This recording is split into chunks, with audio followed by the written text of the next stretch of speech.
Baiklah semuanya, saya Gunawan Tamunsaribu. Hari ini kita mempelajari awal mula seorang anak atau bayi belajar bahasa. Nah, saya sarankan buat kita yang masih baru belajar bahasa asing atau bahasa apapun itu yang bukan bahasa mother tongue kita, yang bukan bahasa ibu kita.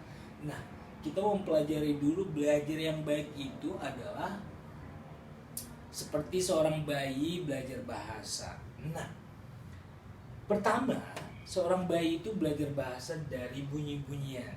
Makanya itu sejak lahir dan bisa mendengar, seorang bayi itu paling mendengarkan apa yang diucapkan ayah ibunya atau orang-orang di sekitarnya. Itu saya kurang pasti ya, tapi yang saya lihat bayi saya itu bisa mengucapkan a a u o seperti itu, yang suara bunyi vokal itu di usia 3 bulan ke atas. Oke. Nah, jadi setelah nanti perkembangan yang cepat itu di usia mungkin 9 sampai setahun ya sudah bisa mengucapkan a i u dengan bagus, dan juga mungkin ma pa. Nah itu karena dia sering mendengarkan bunyi suara yang ada di sekitarnya. Oke, jadi kita belajar bahasa apapun itu dari sounds. Nah, jadi belajar yang baik itu adalah menjadi pendengar yang baik dulu ya. Oke, jadi pendengar yang baik dulu. Makanya kita kalau belajar bahasa, contohnya bahasa Inggris, kita mulai belajarnya dari mendengarkan native speakernya atau pembicara bahasa Inggris aslinya melalui lagu, televisi, video, dan segala macam. Nah, dari situ kita memulai mempelajari bahasa tersebut dan mulai tertarik untuk bagaimana menguasainya. Nah, jadi setelah mendengarkan bunyi-bunyian, bayi tersebut nanti diajarkan mengenal huruf. Oke. Nah, jadi setelah bunyi itu nanti naik lagi menjadi mempelajari huruf. Biasanya di usia 4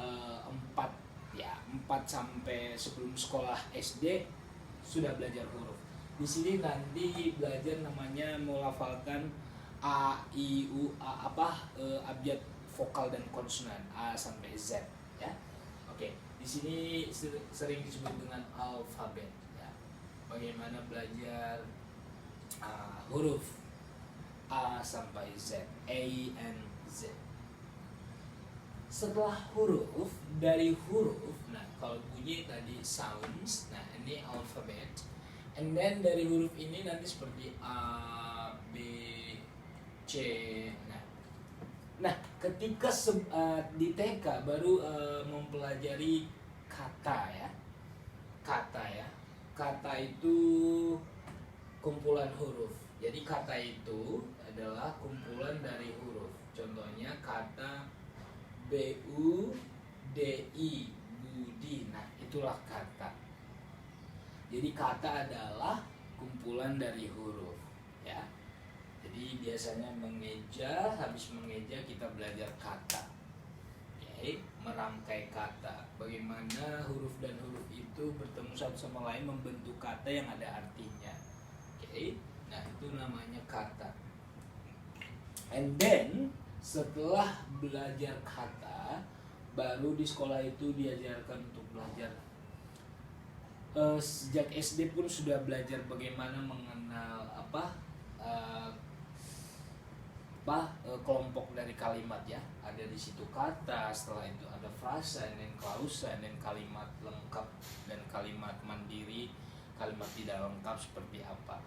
Oke, nah kalau di frasa ini adalah, ingat, frasa itu bukan kalimat, hanya kumpulan kata. Jadi di frasa itu pasti tidak ada subjek. Oke, contohnya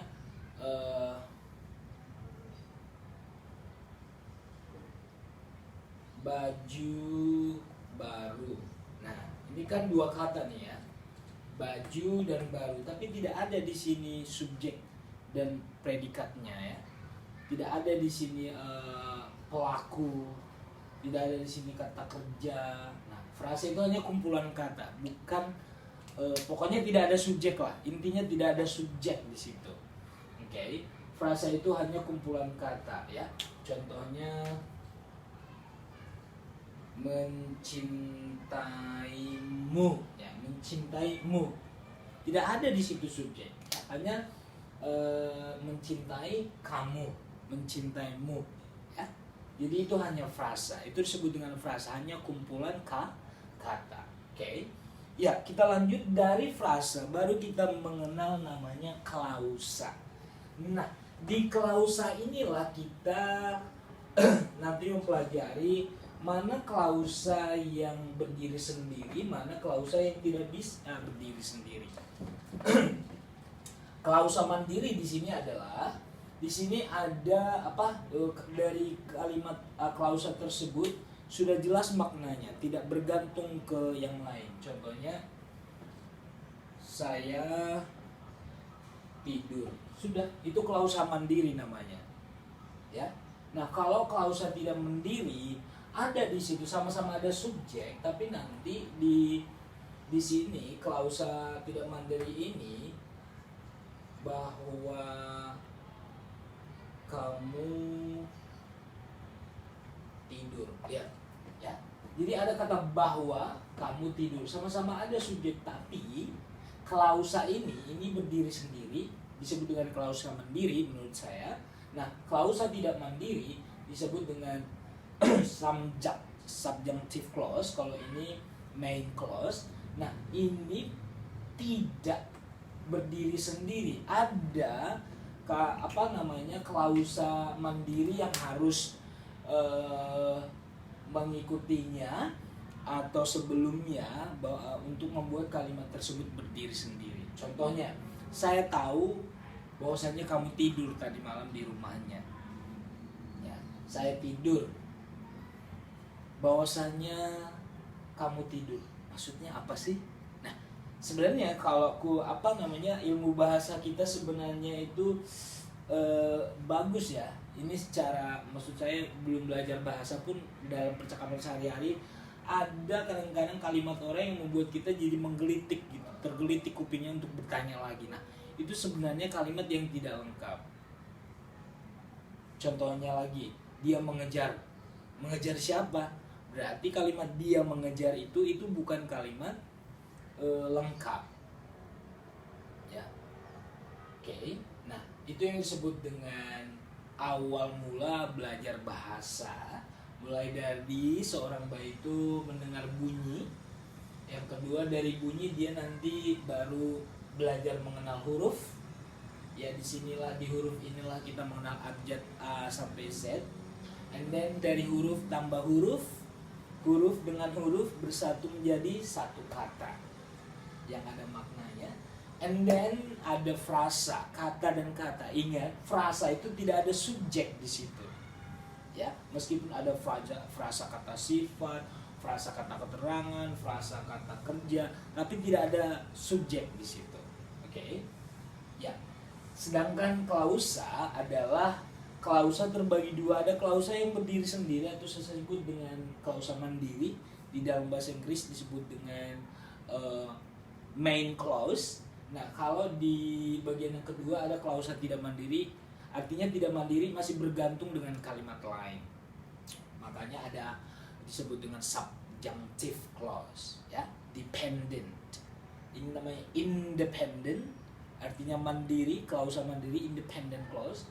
Kalau ini disebut dengan dependent clause, ya. Kalau di dalam bahasa Inggris ini disebut dengan independent clause. Artinya klausa itu merdeka, berdiri sendiri, sudah ada maknanya tanpa ada pertanyaan lagi.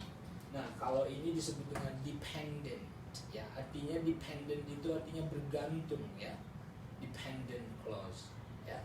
Nah, jadi klausa itu sebenarnya sudah disebut dengan kalimat, tapi ada kalimat yang tidak lengkap, ada kalimat yang lengkap, atau kalimat yang berdiri sendiri dan kalimat yang tidak berdiri sendiri. Oke. Nah, jadi setelah mengenal mengetahui penjelasan saya, mungkin kalian juga sudah paham, dan mungkin lebih bagus lagi kalau belajar bahasa Inggris, belajar dari bunyi sound seperti yang video-video sebelumnya. Apa bunyinya c dengan k, apa bedanya s dengan sh, apa bedanya s dengan z, apa bedanya c dengan j. Nah itu sebenarnya belajar bunyi-bunyian dulu, and then kita belajar huruf. Ya, karena kalau belajar huruf itu nanti di bahasa Inggris, contohnya huruf A itu bunyinya nanti beda-beda, bisa bisa A juga, ya. Oke, jadi demikian penjelasan singkat saya mengenai how to start learning language. So ya, mudah-mudahan penjelasan saya ini membuat kita lebih bersemangat untuk belajar bahasa apapun itu. So thank you so much for your attention. I'm Gunawan Tamun Saribu. Goodbye.